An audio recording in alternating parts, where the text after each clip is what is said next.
Welcome to the Week 9 and possibly final edition of Rest of Season Player Value, where Matt and I go over a player's rest of season value. We'll rank them and talk about players we like more or less.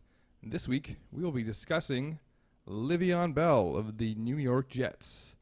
Didn't play last year. First year with the Jets. Hasn't been the year we expected for him. Looking at his stats, he is averaging just under 50 yards rushing per game and just under 27 yards per game. That's not including the Week 9 totals today, which are both over those numbers. So he'll be above 50 yards and above 27 yards receiving. So still at about 80 yards, total yards per game this season for the Jets. Matt, you're usually good at throwing out a number and nailing the person's exact value. What would you rank Le'Veon Bell rest of season? Man, I thought today would be the week if he was going to do it, and it was okay, but it wasn't great. I'm going to say 20. Wow. Going that low, eh? Yeah, I can't justify any higher. Maybe, but we'll see. Okay. So we're going to start counting it off, just as we did in previous videos. We're going to pick some guys that are obviously above him, and we'll start with, I guess, our top 5 rest of season running backs. So we had, obviously, Christian McCaffrey. Mm-hmm. That's 1. Saquon Barkley. Mm-hmm. That is 2. Dalvin Cook. 3. Mm-hmm. You had Alvin Kamara. 4. Ezekiel Elliott. So that's 5 we have ahead of him. What about Melvin Gordon?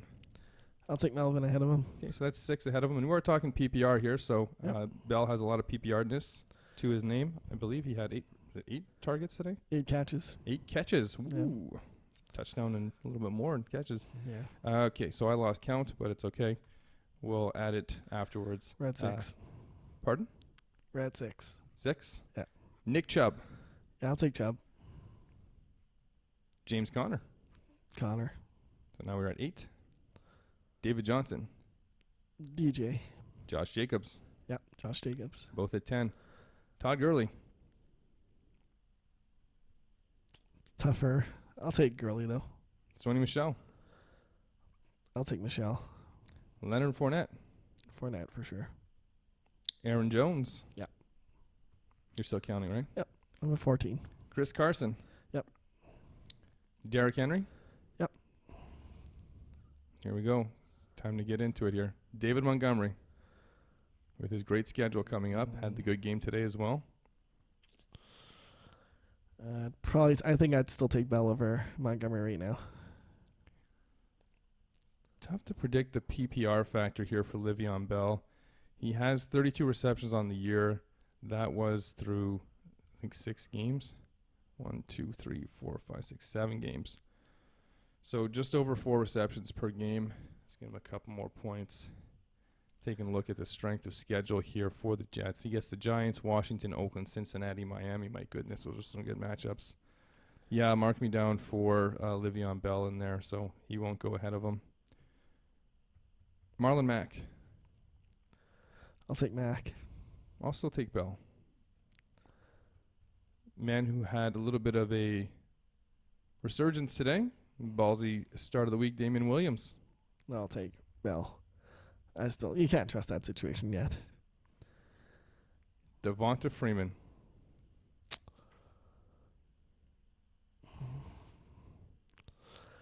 I'll still take Bell. Did we mention Melvin Gordon? Yeah, we did. What about Austin Eckler? We didn't talk about him yet. I'll take Bell over him. Mark Ingram? No, I'll take Bell. Philip Lindsay. Bell. Tevin Coleman. No, Bell. Same answer for Matt Breida. Yeah. I don't trust the shared backfields there. At least in New York, you know it's Bell. I think that's pretty much going to wrap it up, unless you Yeah. think Devin Singletary is going to finish ahead of him. No, so he's 18. 18 for you, and I think well, I had a Joe Mixon. I'd take Joe Mixon. Joe Mixon. Yeah. So 19. 19. You take Joe Mixon over Bell. I would not take Joe Mixon over Yeah, Le'Veon like Bell. I'm just looking at Bell's per games though. He's had 2 games where he's only had 1 catch as well. Yeah, again, averaging only just about four Yeah. catches per game isn't anything special for a player who's should be way above that. Like he should be flirting with 100 right now. He's looking at, getting into the 60s only, based on those stats. Should be over 80, which he has not done. Yeah, I mean, and he hasn't hit the end zone either. Nope, that's true. Well, this is not a team that's going to hit the end zone very often. Nope. And that's why a player like Sony Michel, who doesn't catch too many balls but hits the end zone basically every week, is going to finish ahead of him here. Yep. He needs 6 catches just to get one of his touchdowns. Don't see anybody else on this list that could challenge. I hope I'm not missing anybody. You think of somebody? What about Carlos Hyde?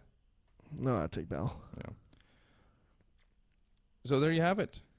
You had him at 19. I think I had him at around 16. Again, the count will be above here and over there, so you can see it. We always lose track when you do this, but we get it in post. So Le'Veon Bell, between 15 and 20 rest of season in PPR. Far cry from the top 10. Probably even higher than that. In PPR, in PPR. Would have been closer to the 6 range. Ahead of guys like Connor. Possibly ahead of guys like Cook preseason. Yeah, possibly. In PPR, yeah. The Jets suck.